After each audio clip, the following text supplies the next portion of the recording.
in your role, kind of what were you responsible for doing when it came to this specific instance for you guys? So as the task force leader, like day to day, we're just kind of in that management of the task force. We talk about training, things of that nature, onboarding new members. The day of the incident, when we typically have a USAR deployment, based on the scope of the mission, based on the directives that were given both by Homeland Security, the state of Iowa, and Incident Command that we're responding to, that tasking can allow us to break up into different segments. Obviously, with a structural collapse, this allowed us to do search and rescue. Because of the depth and the scope of that, especially within a metropolitan area, normally we wouldn't have an operations division. It's actually covered by a rescue manager, and really the task force leader is kind of that day-to-day operational period. With Chief Halloran and myself going in conjunction with the third task force leader, we were able to kind of dissect that down a little bit more than we normally would. So my mission or my operations for that time was kind of in that operation. So I directly collaborated with the rescue manager and kind of oversaw the direct boots on the ground with supervision from Chief Halloran at the task force director position. What was your first thought when you first arrived in Davenport? So obviously with our younger members and social media, they're very good at knowing when things happen pretty quick. And so when I first knew of the incident, I was actually sitting in a baseball dugout in a championship game of a 12U baseball game. So of course my phone's going off, I'm looking at the photographs. And then again, Eastern Iowa, it's a pretty close-knit community with first responders, firefighters, and police. So we had a lot of information early on, but again, until you get there and you're standing at the footprint of that building, the scope doesn't really quite hit home until you're at that kind of threshold. And anytime you have a 6-story building that has a turn-of-the-century construction, unreinforced masonry, it is a tremendous amount of material. It's just a very, very large problem at that point in time, and you're the one that's supposed to fix it. So it's pretty awe-inspiring. It's pretty surreal. But again, when we have the teamwork, the collaboration, and the people that we have, you can pretty much tackle about anything. It's just, you just got to take it at one step at a time and do what you've been taught to do, kind of move through the process and move through the training that you've been taught and kind of tackle one problem at a time. What was the first problem you guys wanted to tackle? Well, quite honestly, the first problem is just transportation, right? So within our agreement with Homeland Security, we try to have boots on the ground anywhere in the state of Iowa in less than 4 hours. So one of, obviously, my initial concerns is getting our personnel and equipment, and we're deploying at 11 o'clock on a Sunday night on a holiday weekend. So getting those members safely to the theater to actually put boots on the ground and start working, that's where my mind initially, if we can get all of our people, all of our equipment there safely with no major mishaps, that's that first step. That's a huge win.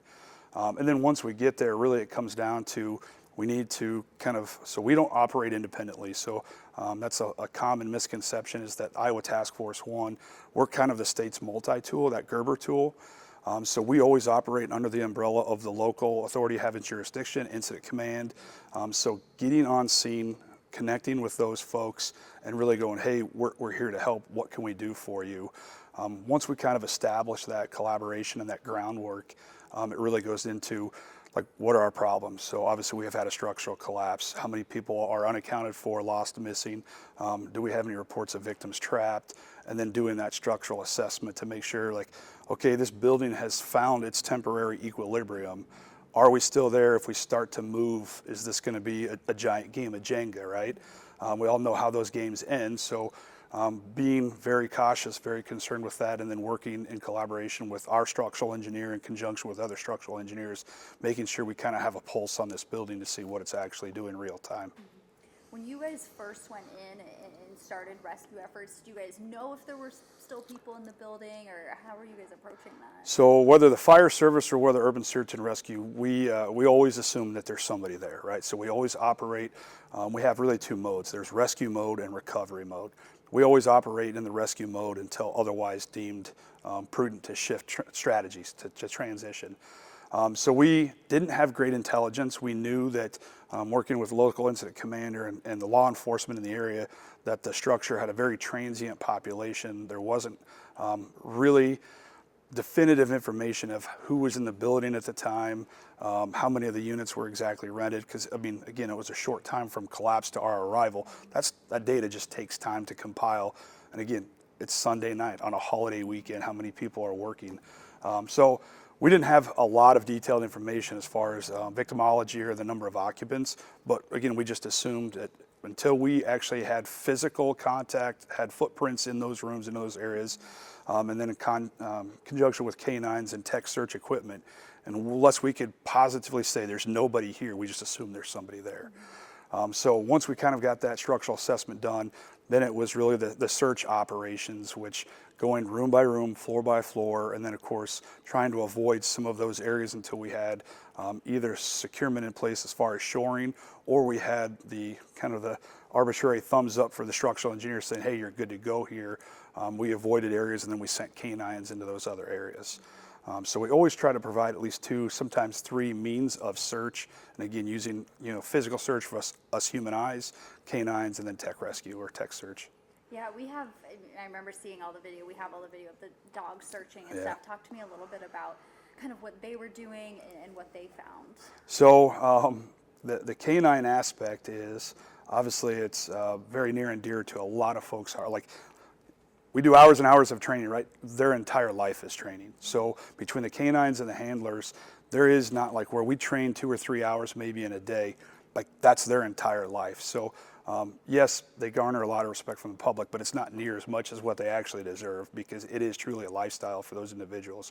But what ends up happening is as soon as we're on site, again, we try to render that building or at least assess it to make sure it's safe as well for the dogs, right? They're part of the team just like one of us, albeit they go into some riskier areas.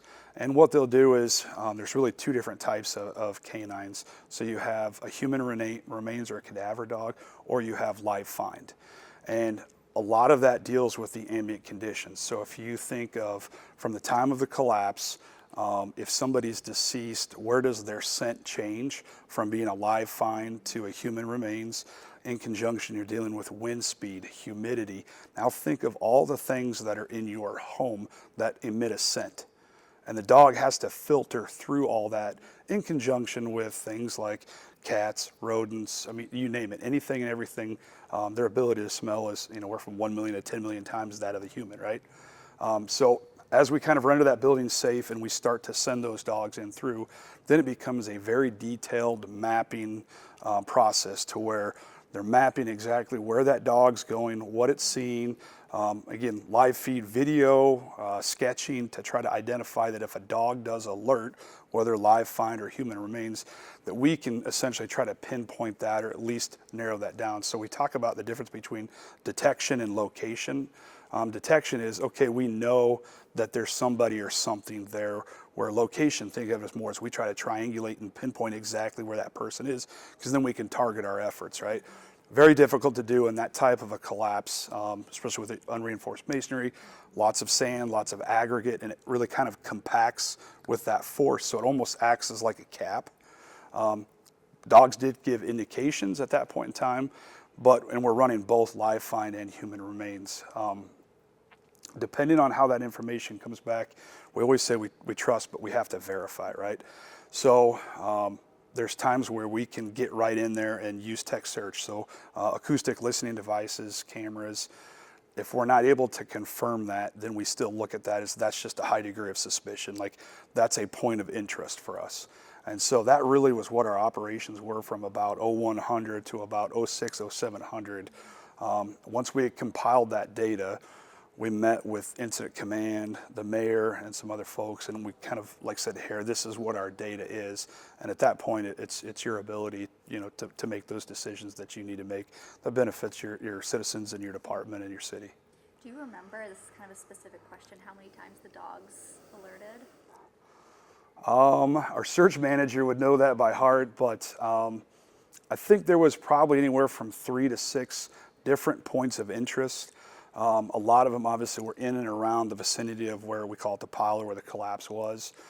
There was a couple that were kind of like, as we were trying to put the building back together, physically or mentally in the mapping, like there were some outliers, but a lot of those times, and we knew from having responded to Yarmouth the year before in southeast Iowa, we can get some weird indicators where the dog is detecting the scent, not that the scent's coming from that location, it's just how it traverses through piping, conduit, a pile, that they're picking it, and so they'll alert where they've picked up that scent, not necessarily where that scent's emitting from. And it being pretty unique on the western wall of that structure, we were contending, and most people don't, think of like today, right?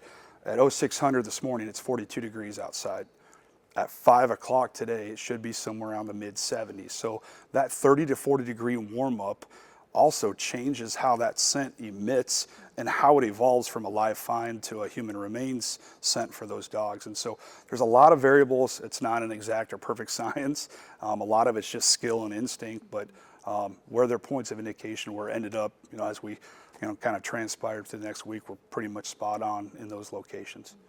You mentioned you guys go in as it's a rescue effort. At some point it moves to, unfortunately, a recovery effort. How hard was it knowing that it was a great question. I know you guys have spoken to chiefs, so most of us being full-time professional firefighters, we pride ourselves on being high-speed, low-drag individuals that do whatever we can to, we call it making the grab, or doing a code save.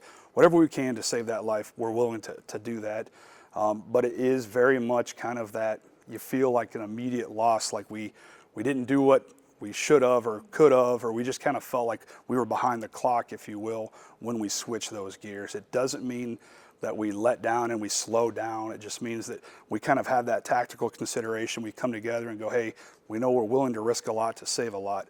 But at this point in time, when we're 72 hours, 96 hours into this, it's like, okay, gentlemen, now we need to understand, like, yes, we're still going to do exactly what we need to do. We're going to be technically sound, but you're going to see some more redundancy and layers of safety versus maybe sometimes we would essentially expedite that a little bit more when we're in that recovery mode. So you can see it. It's palpable within our technicians that you can see them, not that they're defeated, because now the mission changes, right? So the mission isn't life safety and rescuing those. Now the mission changes is to recover that body, to provide dignity, to provide closure to the family.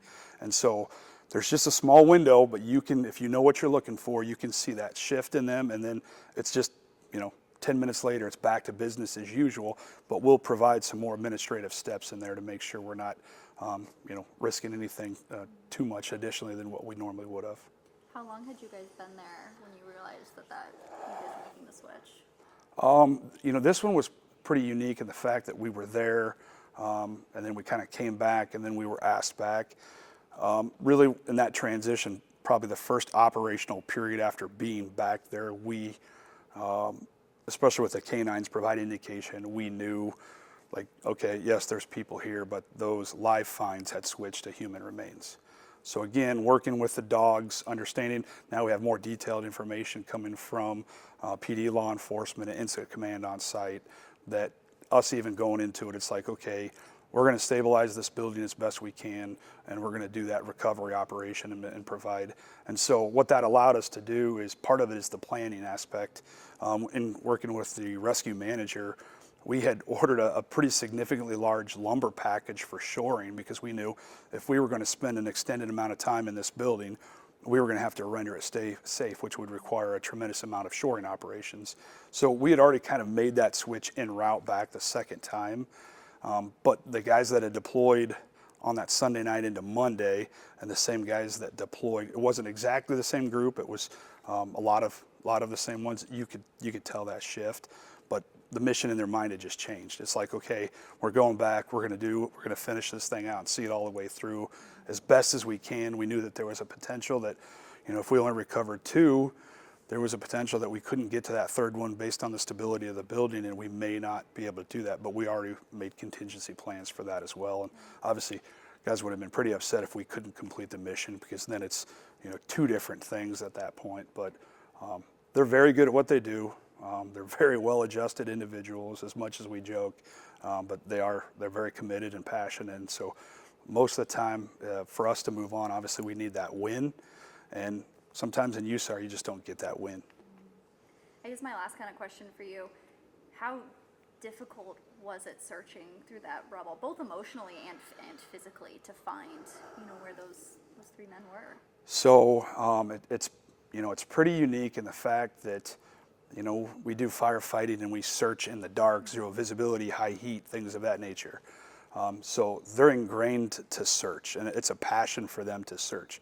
However, doing it in the USAR capacity, it's kind of like, what I've said earlier, is you just solve the problem that's in front of you.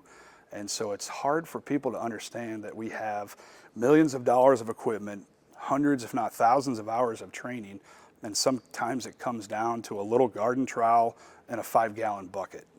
And so quite honestly, if there's big pieces to pick, right, we'll bring in a crane or heavy equipment and we can make those picks. But we call it delayering, because that's exactly what it is. We take the big pieces, try to move those out, and then it is meticulously searching through, everything from the size of a brick all the way down to sand, to try to find any human remains, any sort of sign that, hey, this is exactly what that indicator was, this is where this person was or this person is. And then also understanding, this is maybe not their final resting place, but this is the point and spot. I mean, it's sacred, hallowed ground that this person perished and expired right here at this location. And so it's amazing to watch how they're very meticulous, very considerate how that happens. And then there's kind of an all stop. Once we find the victim, it's kind of that moment of silence, depending on the local jurisdiction and AHJ, how they want to manage removal of that, but it's very dignified, and usually the medical examiner is brought in, and then we document it, because depending on what's going to happen in the future, we have that, and for that, it's it's difficult, but that's that closure also for the family, but also for those technicians as well. And the unfortunate aspect is they've had a habit of doing that, whether it's been down at Yarmouth, removing from a grain silo. We've done it multiple times out of rivers. I mean, unfortunately, over a 30-year career, that happens a lot. I don't want to say that they're calloused to it. It's just that they're trained to do it.